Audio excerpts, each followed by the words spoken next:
What's up guys, I'm Dave Klein. In order to better understand the world of Dark Souls 2 and Drangleic, I thought it would be a good idea to talk about Drangleic's surrounding lands, the Berenicum Baldurs of Drangleic, so to speak. This ended up being so long, I decided to split the location guide into two parts.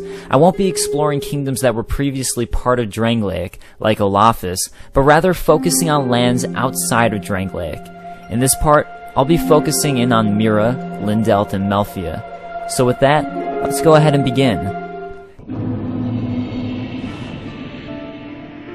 We start with Mirrah, an eastern land in which many of the Dark Souls 2 NPCs hail from.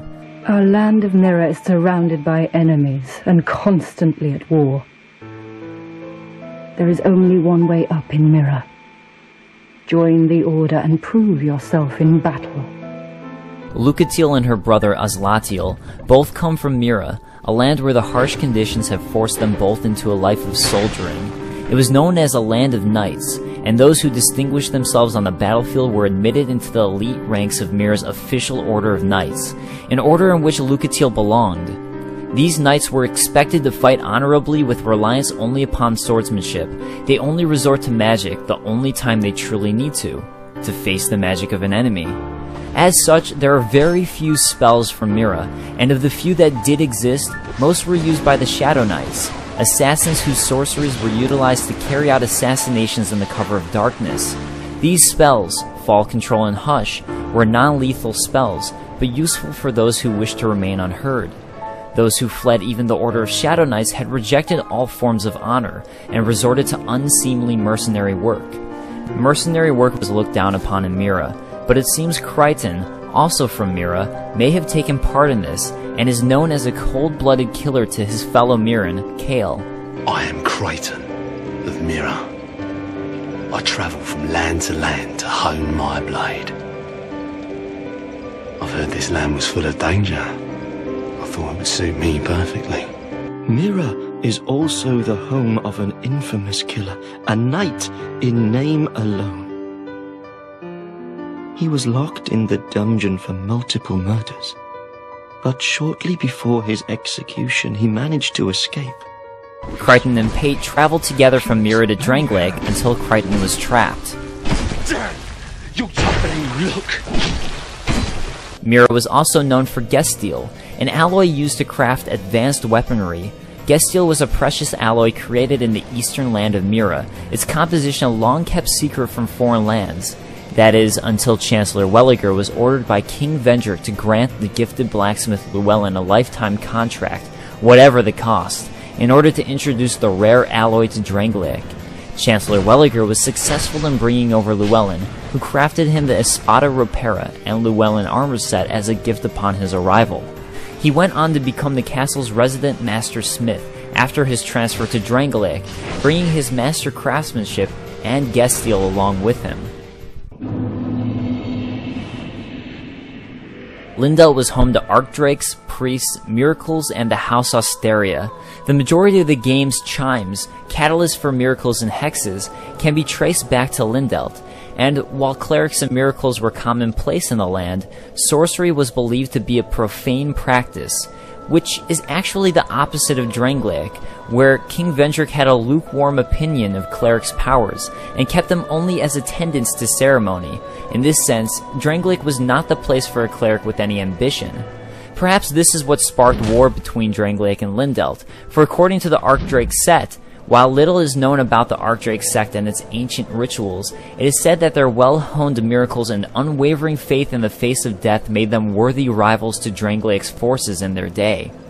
Lindelt is a land governed by stringent laws, and those who dare defy them are punished without mercy.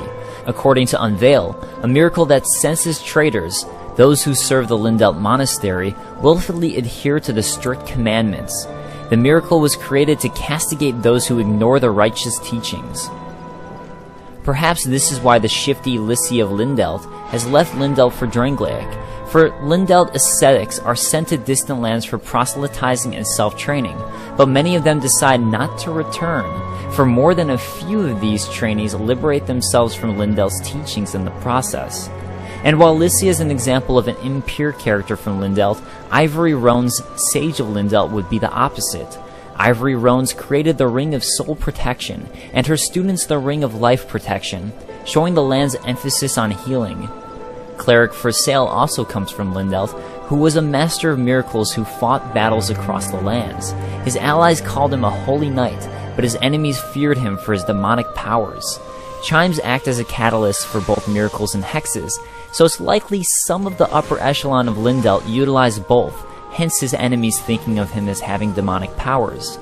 There are a few interesting connections to Dark Souls 1 within Lindelt. The Painting Protector Dark Spirit, looking similar to a Painting Guardian from Dark Souls 1, will attack in New Game Plus. Their gear is described as the Monastery Set, a traditional sacred armor crafted at the Lindelt Monastery. The ceremonial design suggests that they revered whatever it was they watched over. The Monastery Scimitar tells us it was crafted at the Lindelt Monastery to replicate an ancient sacred scimitar. Additionally, the Miracle's Bountiful Sunlight and Soothing Sunlight were both miracles once kept by the Lindelt Monastery that were both stolen and never recovered. We know from Dark Souls 1 these were miracles of Guinevere, granted to her maidens. Between these two connections, perhaps, and this is just speculation, Lindelt was where Guinevere left to with Flame God Flan, and hence why we can find so many connections. Another Lindelt mystery lies within the Archdrake sect. The secrets of Lindelt rituals are protected by the Archdrake sect, and only a select few are given access to their canon of knowledge, which includes the truthful origins of the Archdrake sect itself. Miracles have been passed down through us since the first flame. Isn't it extraordinary to think they've existed since the very origins of the world? And now, you can have this power for yourself. Don't miss out on the road to enlightenment. What is the first flame? Well, it's... You're not ready to comprehend it, I'm afraid. Perhaps the Archdrakes are based out of the Way of White, and learn about the First Flame and Gwyn. While Lycia doesn't actually understand what the First Flame is, it's possible the Archdrakes do have further knowledge of this. Though both Archdrake shields, the Slumbering Dragon Shield and Archdrake Shield, depict images of dragons, so perhaps this deals with an understanding of the beginning of the world. While Lindelt was focused on priests and miracles, the southern land of Melfia was focused on sorcery and pyromancy. Melfia was home to the Melfian Magic Academy, and the academy where both Pyromancer Glocken and Carillion of the Fold taught at, and was home to the astrologists whose ideas led to the creation of new and very useful magical devices. Sorcery and pyromancy thrive in Melfia. I've spent much time there, trying to perfect my art. But staying was a mistake. The fools there had no interest in truth. Their ambitions were paltry, and their smiles cloying. I was sick to the back teeth of their petty squabbles. I have my very own teacher. His name is Carillion of the Fold, a famed sorcerer in Melfia, our hometown. Rosabeth also comes from Melfia, following her teacher Carillion. Master Carillion and I are from Melfia to the south, a land lush with sorcery and pyromancy. Master Carillion polished his art at one of our renowned magic academies. But he argued that the academies were terrible places to learn magic. This quite angered Master Glocken, my previous teacher. And while Pyromancer Glocken was angered at Carillion, Glocken was a controversial figure himself at the academies, as he crafted replicas of the various quartz rings, Spell, Flame, Thunder, and Dark. He crafted so many of these replicas that they became widespread, such that his fellow magicians harshly scolded him for undermining lessons gained from harsh training. He was criticized for crafting these replicas, but it is well known that they have saved the life of many a traveler. It's also said that he may have made a hefty profit selling these replicas. Once again, though, this showed the various squabbles Carillion referred to. The other notable figure from Melfia was Olenford, who was revered as the father of sorcery in Melfia, but left Melfia to venture into the undead crypt in Drangleic. Falcon the Outcast too left his southern homeland of Melfia for Drangleic.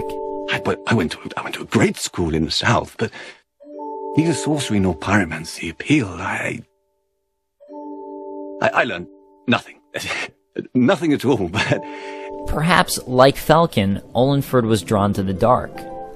Alright guys, that wraps up this part of my Dark Souls 2 location guide. In the next part, we'll focus on Ferosa, Vol'gin, Lanifer, and the desert land of Jugo. Let me know what you guys think, and I'll see you next time. Peace.